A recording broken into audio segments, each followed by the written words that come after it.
Okay, here we are in Upper Sandusky, Ohio. This is the Shawshank movie site of the court scene right here at the Wyandotte County Courthouse. And I believe it was right there is where they had the filming scene. Unfortunately, it is a Saturday and they are closed. They're not letting anybody in there. They were supposed to be open from 12 to 5. Unfortunately, they are not. So we're just here taking a look at the exterior. Some beautiful looking landscaping here. But you can take a look at the Ohio historical marker. Feel free to hit pause on that and read that. But it's a very cool looking building that was recently restored. We heard that they restored that Lady of Liberty statue up there, and the top part, that dome part, they recently restored that as well. But they filmed the court scene here and here in this town at the wood shop. They filmed the scene where the prisoners are working in the wood shop, and then Andy Dufresne plays the classical music, and they all turn off the machines and stare at the speaker that's hanging up. So we're gonna be going over to that too.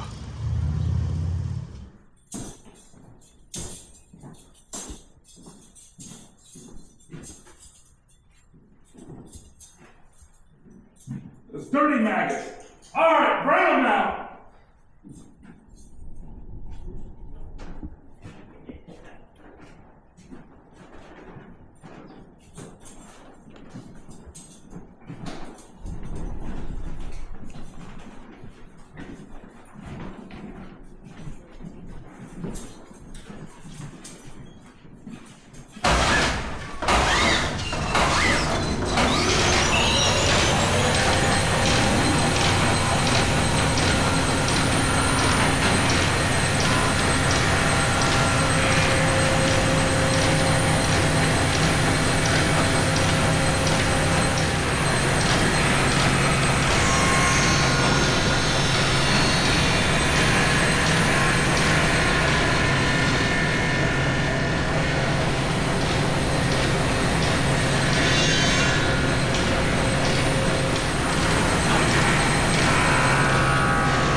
Here.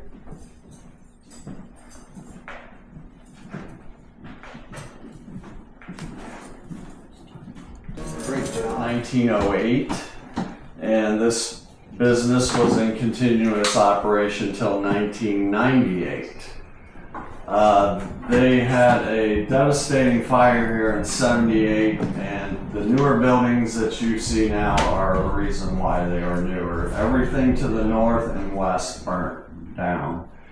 The company, since 78, struggled for those 20 years to stay in business. Eventually it was too much, they closed. So another company bought the building. They ran into financial difficulty, and by the year 2000, this place was vacant.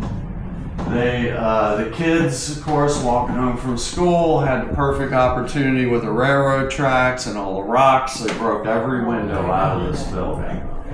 When April and I purchased this in 2000, We knew they had made a movie here, but that was the furthest thing from our mind. We were approached by a heating and cooling manufacturer to move somewhere in this area. I showed them this building.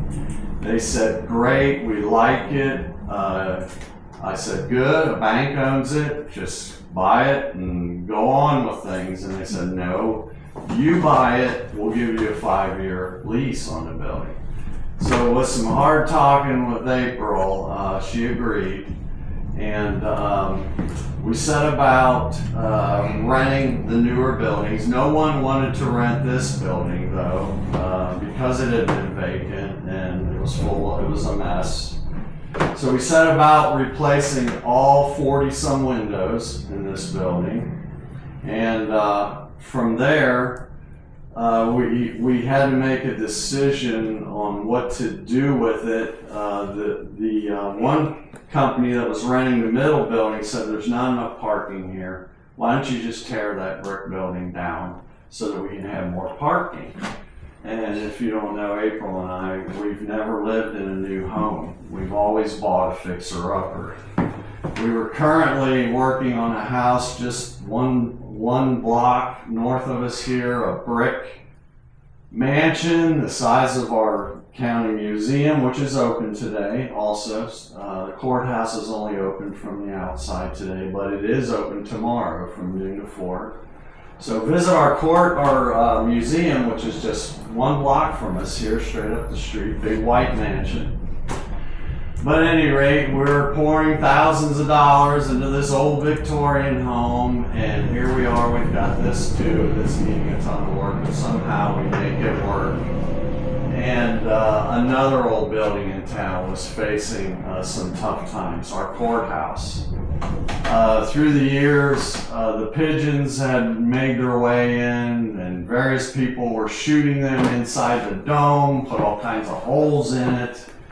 Lady Justice, half her side was gone, her sword was gone, her scales were long gone. And the courthouse was in serious condition. That was in 08 when all the banks, a lot of the big Lehman Brothers, several big companies went bankrupt. It was a real estate bubble, I understand, that caused all that. Well, here we are trying to get funds to restore a courthouse. And we went to the commissioners and said, what can we do to help? And they said, well, we had a study done. It's going to cost $2.5 million to fix from the roof level up, which includes the dome, the clock tower, the Lady Justice, all of it. And we thought, wow, that's a pretty ambitious thing for us to try, is you have something. They said, well, what about Lady Justice? She's going to cost $22,000 alone. Do you think you can get us somewhere close? And I thought, yeah, we're going to use the power of Shawshank Redemption to see what we can accomplish. So we sent emails, letters to everyone involved with the film in Hollywood, and only one person responded, and that was Frank Darabont, who sent this one-off poster to us. Frank said money, memorabilia, a video, just a support that lent credibility to our efforts, and we wound up raising $15,000 of the 22 the commissioners had in another fund, and Lady Justice was brought down. Took 6 months, and then she spent another few months in the courthouse so all the kids could see her. She had not been removed from the dome for 100 years. And after her restoration, before she went up, there was a time capsule created. And as a thank you to Shawshank, the movie is inside her. So, Blu-ray version, this version, very latest. We hope there's a Blu-ray player around in 100 years. So when it comes back down, maybe they can call on Shawshank again. Okay, enough about why we did all this. Let's talk about the movie a little bit. So there's the poster, 1994. $25 million to make, made $18 million at the box office. Lost money. But the following year on home video, it was the #1 video rental in the world. Made all its money back plus. A lot of people saw it and said, wow, that is a great movie. Let's nominate it for 7 Academy Awards. Didn't win any. Forrest Gump took a lot that year. Pulp Fiction took a few. But Shawshank got its recognition through the years. The Internet Movie Database, which is a worldwide enterprise, has voted it the best movie of all time. And it is #1 for 10 years. And I always forget, and I told you this before, it was Browder's one worldwide publication took a survey, and you never see that mentioned. And they said if you're stuck on an island thing, and one of the ones was a movie, and I wish I could remember who took that worldwide thing, because Shawshank was the movie that you'd want to be stuck on an island with. Yeah. Didn't mean to interrupt you, but Yeah, no, that's perfect because you can watch it. I don't know how many times everyone in here has watched it, maybe once, maybe twice. I've watched it at least 50 times. We have so many people come here that say, I was the guy in the tar in the roof scene that, we do have a local here that spent the entire shoot, was even credited in the end of the film. But he is not with us at the moment, but he will be. Max Gerber, yes. Credited in the film. I am wearing a costume from the movie that I was able to purchase back in '08 on eBay for $150. This costume today on eBay, if you can find one, is well over several thousand. Darabont, who was here Thursday, we honored him for his help restoring Lady Justice and our courthouse. He has been buying what he can when he finds it and donating it to the museum at the prison. And he told me he tried to buy, this was just recently, he tried to buy the Bible that had the rock hammer carved out of it from the film. It sold for over $250,000. And Frank said, if I knew what this movie would become, I would have kept everything and donated it rather than try to make, millions of dollars off of it. So, at any rate, this movie is held in high regard, and we're glad we got what we have when we got it. So.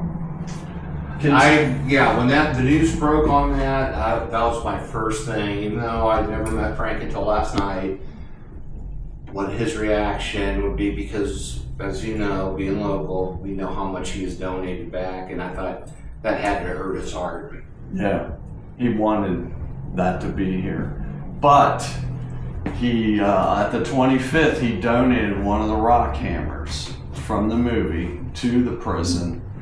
And it has not been on display since, because they're figuring out how to protect it like it's the Hope Diamond. And I guess they finally figured it out, because it is on display this weekend. First time since it was donated by Frank Darabont. Did you guys see it here Thursday when he came? See what? The rock hammer. We, in fact, back when Frank was going to donate it to the prison, they called us first. Since we started this entire thing in 2008 and Mansfield picked up on it the following year after they saw what a draw it was, they called us about the rock hammer and said, Frank's going to donate one of the rock hammers. What do you think? And I said it should go to the prison, because that's where it was used. They have the resources to protect it and to display it. And they said, okay, that's where it's going.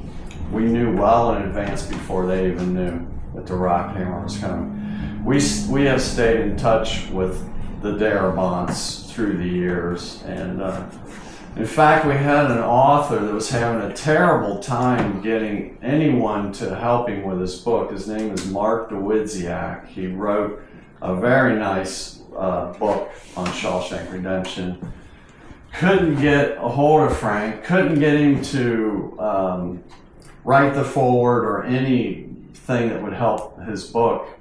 And I called up Frank's assistant and I said, Frank, Mark's been trying to contact you guys. You won't contact him. I mean, Frank is the minister and we're the Church of the Shawshank Redemption. You know, we need the guy to lend some credibility to this stuff. And with the next day, he called Mark. It made the very last day of press, Frank Darabont's comments, reactions, and forwards were finally put in the book. But, okay, other side stories, I'll try to stay on track here.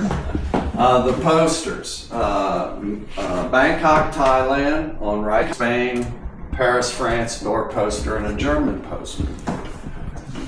You guys will appreciate that, locals.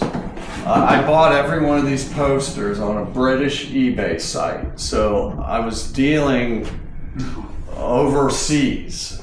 And when I won the German poster, the German guy goes, this guy's in America. You didn't pay me enough for that. I'm not sending it to you. And I said, okay, fine. So I knew we had a German exchange student staying here in Wyandotte County. He was staying with a guy who used to run the hospital, Joe Diattore family. I called them up and I said, do you still have the German? He said, oh yeah, he's here. I said, I bought this German poster, the guy won't send it to me. Can this guy call someone and see what we can get arranged? He called his mother and she lived 2 miles from him.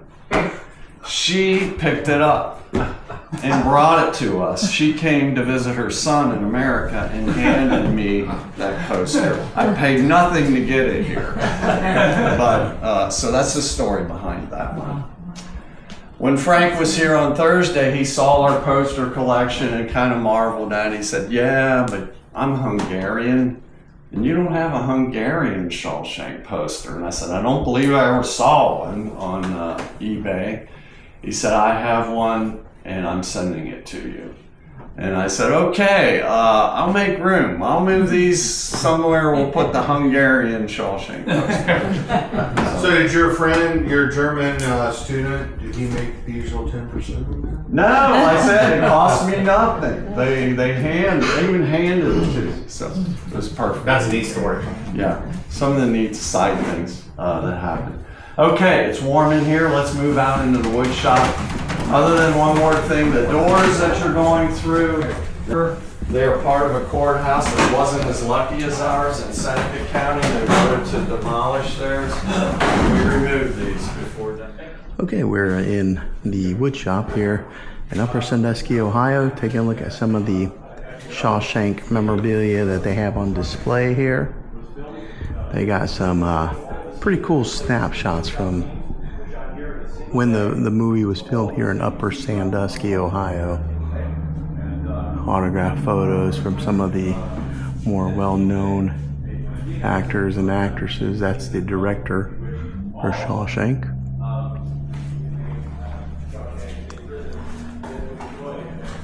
And there's Morgan Freeman himself. Autographed photo of Morgan Freeman here in the wood shop. And that piece of machinery that he's standing from is actually still here.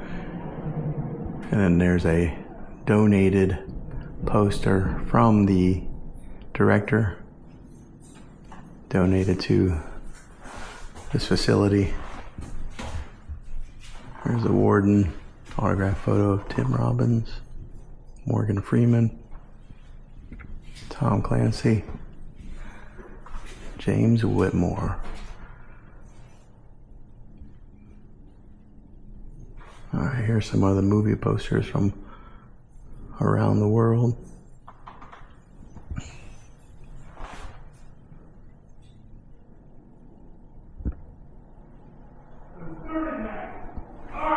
They're getting ready to do a reenactment outside this door here.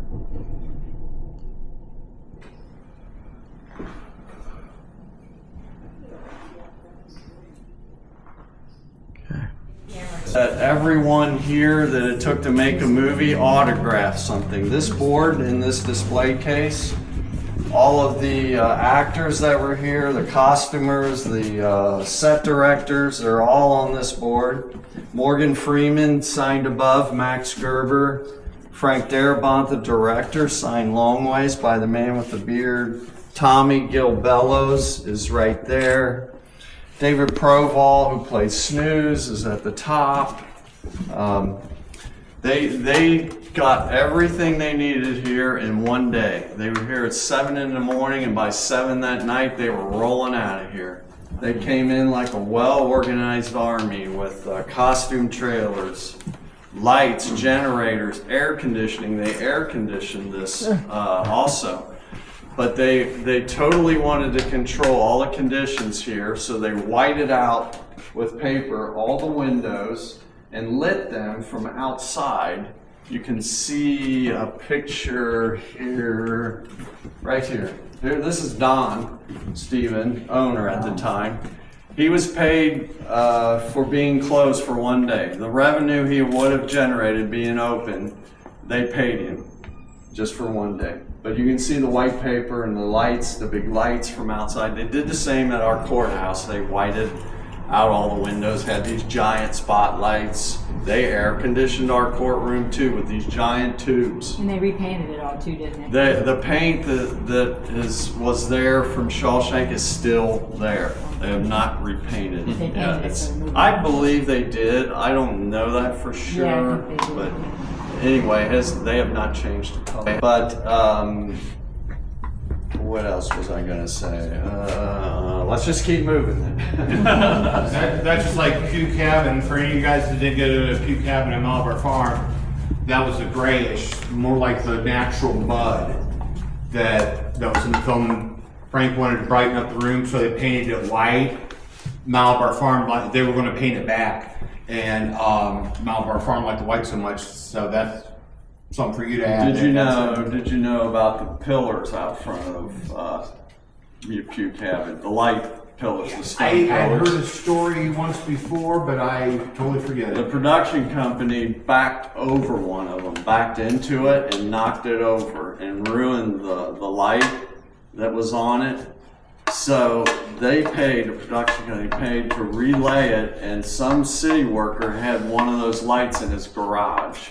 And they were able to, you can almost not tell the difference between the two, but one of them has been totally redone with the light. I thought it was just the light that got damaged. Like I said, I couldn't remember the story. I didn't know they knocked over the whole thing. They knocked the whole thing over, backed into it. This is the entire cast and crew. It's really difficult to pick Tim Robbins out of there, but he's in there. If you care to do that at some point, fine. Dave Lessig was here during filming. He's here today. He's one of our reenactors. He is in the paper from 1993. He alertly bought the book Different Seasons Stephen King wrote, that Shawshank Redemption is the first story, Rita Hayworth in Shawshank Redemption. And while they were here, they autographed it for him, Frank Darabont and Nicky Marvin. And Thursday, when Frank was here, he and Dave took a picture together with Frank holding the book. So That's cool. 31 years later, here we go. We attempted to do a concrete pour, never done this before. And Frank arrived on time. He was here at 11 like he was supposed to. So one of the first things we did was let him and his wife Ray Darabont in. And Frank autographed this piece. These are his hands. These are his wife Ray's hands. Okay, this is the concrete that the director wrote on, and they stamped it with the 30th anniversary of Shawshank there, and they've got his hands in there. It's probably his wife's hands there, but the Frank Darabont. We also poured another slab in case Jeffrey DeMunn got here on time. He did not. He got here like 2 hours late. And then instead of coming here, he went right to the courthouse. By the time he made it here, that was hard as a rock. So I see several of my wood shop guys took advantage of that and carved their names. One of our wood shop guys who was here today, very talented, he made these Brooks Hatland signs. This is what it looked like in the film when Morgan was standing here with the carver carving the letters. So they are not the ones from the film, but they are a rendition or replica. Daryl, like I said, super good worker, but he can't spell. So his first attempt at the sign is this one. He spelled library wrong and left the R out of library. So this is his second attempt where he did spell library correctly, and we keep them all here just for something to talk about.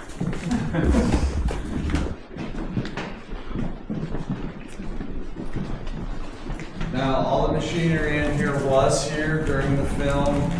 We don't have all the machinery. When they closed in 19, that was here when we bought the property, was this one.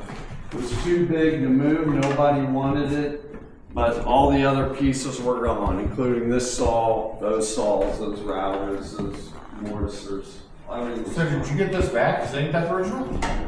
We got, well, what we were told was you'll never find that saw. It can run off a belt. It was belt drive originally. The belt drove it, went to the line shaft that ran the length of this place. But sometime in the 40s, they electrified it. They said the Amish bought it, you'll never find it. So, in a little town, what do? You talk to the local business guys. Eric Godfrey, one electrician, who is a big history buff, has tons of photographs. Lou Godfrey, his uncle, did a historic book that a lot of Wyandotte County people, if you don't have, everyone will pay through the nose to get it. Lou gave him all of his photographs, so Eric's kind of an archivist of his own. I said, Eric, we'd love to find that saw. And he goes, I know where it is. It's only 3 blocks down the road at Chuck Paul's little wood shop down there. And I said, you're kidding. He said, nope. So I called Chuck, do you have the bandsaw that Morgan Freeman was in front of? He goes, yeah, I have it.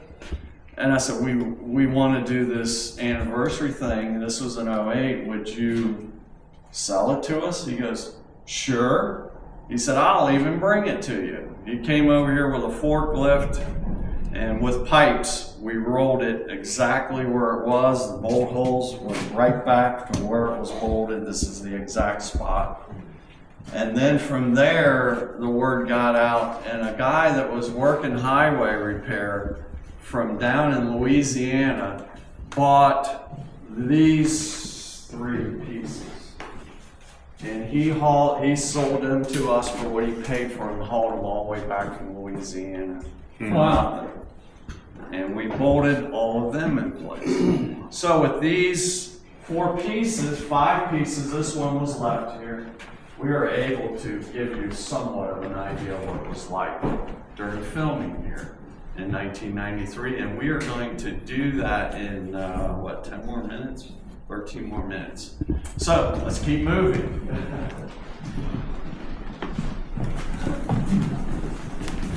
The machine I told you, the only thing left here, this is a sander that will sand a 3-foot wide board. A lot of people think it's some kind of planer, but it's not. It's a sander. It has drums in it that will sand any width up to almost 3 feet.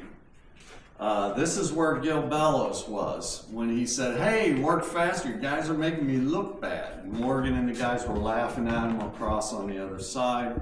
Well, when Gil was here for the 25th, he autographed his spot on this machine. Oh, we don't. Making me look good is what he said.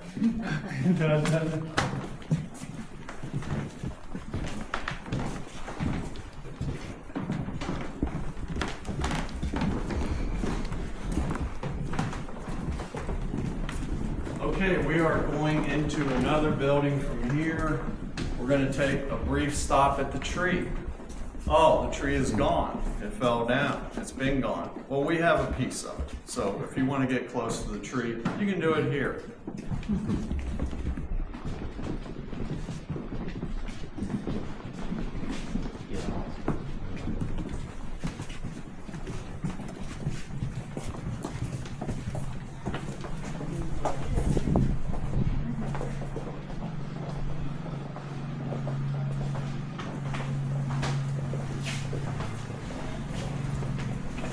So here we are at the famous oak tree where Red found the money in the tin and helped him make his way to Mexico. The truth of the whole story, a lot of people think the tree was hit by lightning. No, it was not hit by lightning. A sheer wind came through that area and split the tree in half.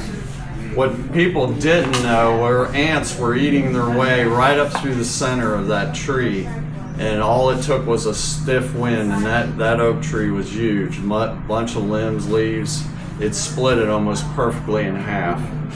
The other half that still stood maybe lived for a few years, and it died also. So the tree is no more. As far as I know, the only thing out there is a sign to mark where it was. But here's the piece that you see. The part sticking up off of, that's it right here. If you want to own a piece of the tree, take a raffle ticket on this beautiful table that was made from the other part that fell.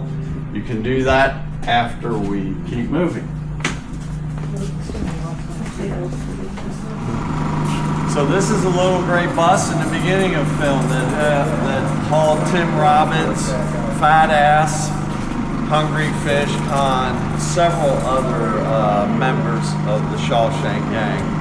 It was also in another movie called Ray, the story of Ray Charles. That's the paint scheme, you see it now.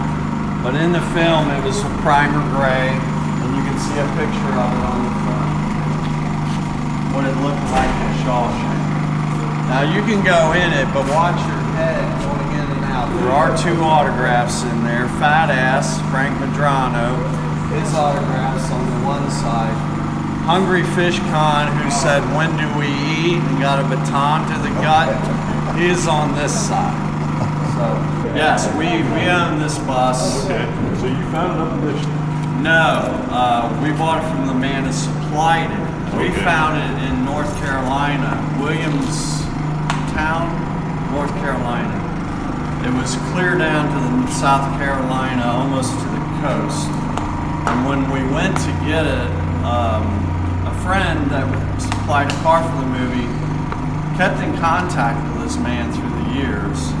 And I called him and asked him if he would sell it. He said yes. So we went down to buy it. We borrowed a trailer from, I think it was one of the Waltons here. And I didn't know it was too short for the length of this. This bus is a short bus, but you don't haul it on a car trailer. No. You should use something a little longer. Well, we zipped along 70 mile an hour all the way to South Carolina, basically. And when we loaded the bus and started back, it started doing this. We couldn't go 50 mile an hour all the way home. It took us 16 hours to get home with this bus. My wife said, "I will never go with you again to get a car," and she never did. All right, we're gonna go inside this bus and see what it looks like. All right, look at that driver's seat and steering wheel. So evidently there's some autographs in here of the actors. You definitely can't stand up. You'll hit your head. This is the back of the bus.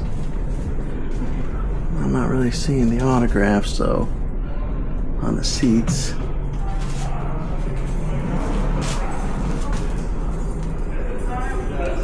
Oh, right there. That's one of the autographs. Hunky Fish. And then here's the other autograph. Fresh fish. He sat here. So Tim Robbins, being as tall he is, I bet this was a little uncomfortable for him. Take a look at the inside. All right. When we bought the ambulance in Morgantown, West Virginia, my son and Bob Watchman went. April did. We got.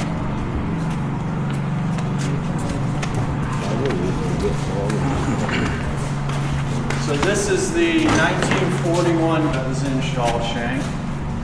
Mark Rolston, who was hauled, the bad sister, after the guards freshened him up a little bit.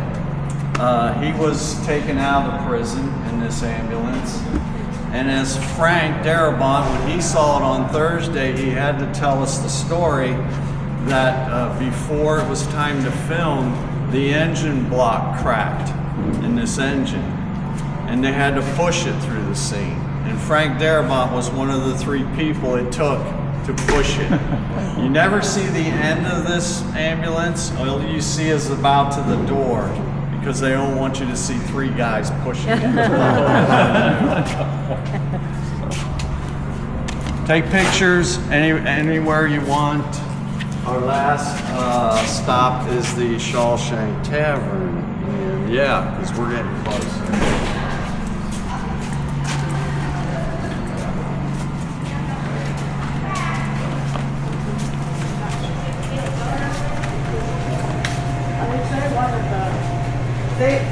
April said to look over here. Look at those drawers. She said here. This is our beer on the roof scene that the same people that did the convicts eating around the table in the Shawshank Museum at the prison did. Spider Graphics.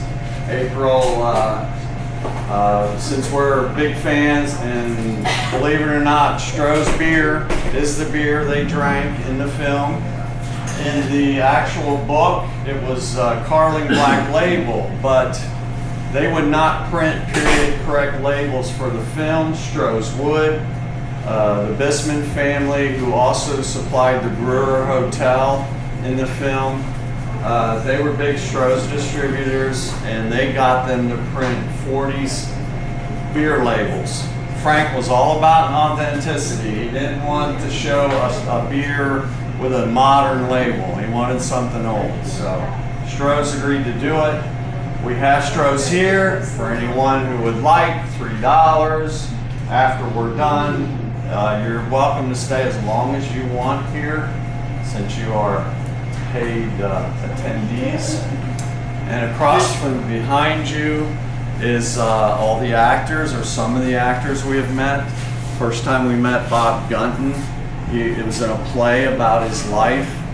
And after we went to see him, he said, "I'm coming to see you," and he has not missed an event since. He's been to all the anniversaries.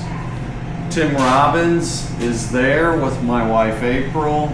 That's when we went to Culver City, California, to the Actors Gang Theater. We've been there several times. We were just there a few months ago trying to twist Tim's arm to come here. And as far as we know, we weren't successful. So who knows? Who knows? We met Boggs, Mark Rolston, at a horror hound convention they call it, in Indianapolis. And after we met him, he came. And here we are with Morgan Freeman in his hometown of Clarksdale, Mississippi. His attorney is the tall gentleman in the picture above, and the 2 of them own Ground Zero Blues Club. If you like the blues and ever want to see a performance, that is like the place, the #1 blues club in the United States. We were there for Morgan's birthday in June. We knew he wasn't going to be there, but we went there anyway, gave him a big gift from the reformatory and us.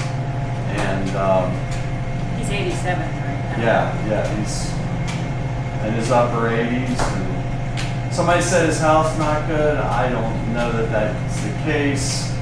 He always seemed in good health, very friendly, as you can see. Just a regular Joe, really. Tim was too. Tim was very nice to us all. So Morgan Freeman was 57 at the time of filming. Yes. Well, that was 31 years ago. So 56. Yeah. Morgan's fame came late in his career, and last night at the panel discussion, his son Alfonso was there. Of course, he was in Shawshank. He said, my dad didn't make it to the 50s, and then I'm in my 30s. I think I'll just be an actor. You know, he was just laid off or let go from his job of 15 years. And so he called his dad and said, you got anything going on where I can try my hand at acting? And his dad said, well, you can put your name in the pool for this movie Frank Darabont's doing. And lo and behold, his son's in Shawshank. What part did he have? He shook the fence. Fresh fish, when they were coming in on the bus. That's Hunter's son. Yeah, and he's a guy who, we're reeling him in. Oh yes, Yeah. and also on the parole report when they showed Morgan Freeman and whether approved or just that's Alfonso. Oh, okay. That's his part. I just wanted to tell another story about Culver City. Did you mention that one? The recent one Yeah. where we tried. Tom went with us. Tom's a big fan, and he also on the 25th was a major player for the reformatory. He is now our website guy, and he helps us out a lot. So a bunch of us from the wood shop had the pleasure of going out to California and seeing Tim's new play that he wrote and directed. And as Bill mentioned, we were going to try and say we're supporting you. Come on back to Shawshank and support us. But on the way to the play that night, we were all hungry, and we only had about a half an hour. So we looked around, and the theater was over here, but it was a big a burger joint not far from where we said, let's go have some burgers. So we go in, we buy the burgers. We're sitting eating our burgers. What was the name of the play? Well, I'm gonna wait. So we're eating our burgers, and then April was sitting next to me, and she looks over at the register, and she goes, now that guy, he looks like Tim Robbins. And Bill turns around and goes, that's because it is Tim Robbins. So I jumped up, we all ran over, and I took out my credit card, and I said, his money's no good here. And I bought his, and he looked at me like, and I was wearing this shirt. And he went, oh, Shawshank. And then he saw Bill wearing it, and he saw April wearing it, and Ron Bailey, the four of us, we kind of surrounded him. And took his picture with us. he was really, really kind to us. He wasn't, weirded Get away at from me! I'm trying to eat. I got a big performance coming up. He was really, really gracious. But ever since then, I've been calling it the Shake Shack Redemption because that's the name of the restaurant we were in.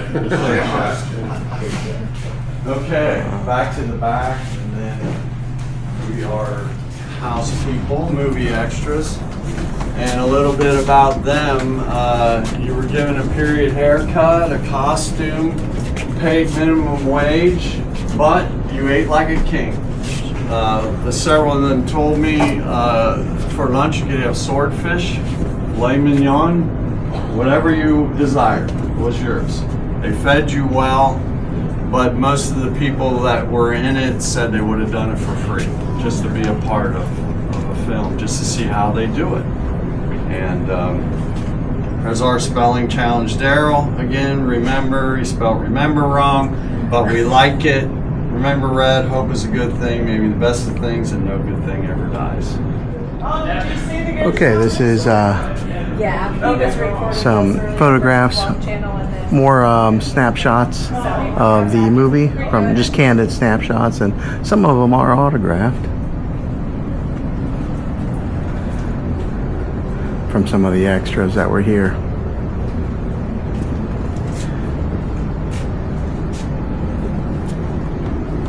Love seeing these behind the scenes pictures and hearing the stories. It's almost like a mini Shawshank museum in here. So here's the bottles that they had sold that were just like in the movie right there.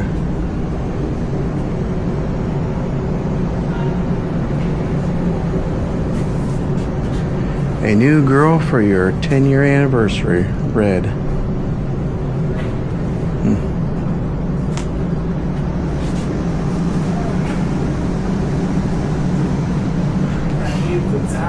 Pretty cool. I do like those theater chairs there. The quote on that wood there says, "Remember, Red, hope is a good thing, maybe the best of things, and no good thing ever dies." But they couldn't hang it because the guy spelled Rimber. Oh, they, right there at the very end. Okay, this is the director of the movie, standing with Morgan Freeman here.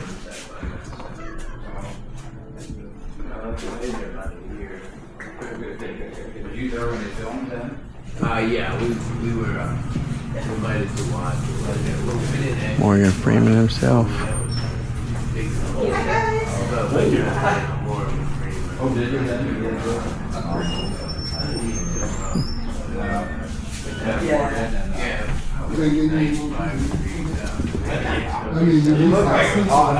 Shawshank Redemption 30th anniversary.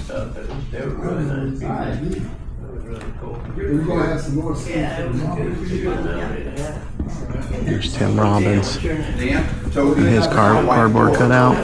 We live between Dunker and okay. We're just like I said, about 20 minutes, so we come over up.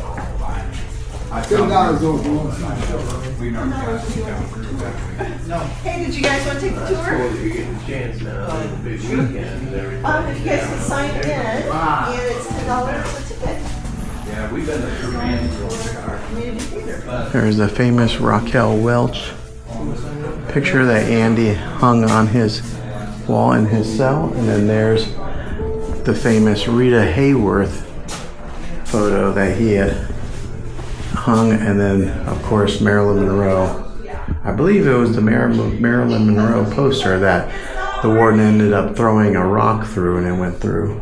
So my wife says otherwise. She said it was Raquel here.